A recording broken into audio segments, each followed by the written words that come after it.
Hello, in this video I will show you how to set a termination date for a worker. So you'll want to go into Setup, Setup Workers, Worker Details, and then select the worker that will be terminated. So the termination date would go here. And what I can do is I can set a termination date. Maybe her last day will be at the end of the month. So I just select that termination date and hit Save. A few things will happen when I set that termination date. That worker will not be allowed to be scheduled after that date. They will not appear as available on the calendar. If there are any appointments on the calendar past that date, the date will be grayed out and it will show the appointment still on the calendar.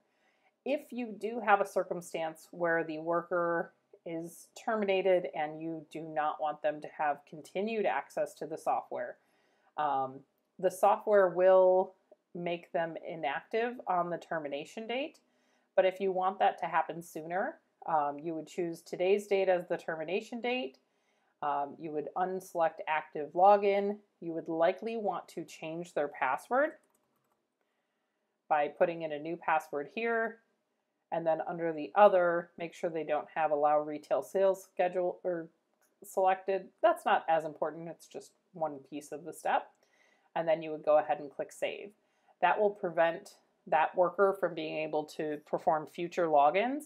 That will remove the worker from the calendar, and any appointments they have will appear on the calendar, but the calendar will be grayed out and not show any available time, and you will be able to move those appointments to other workers or contact people as needed. Thank you for watching and have a great day.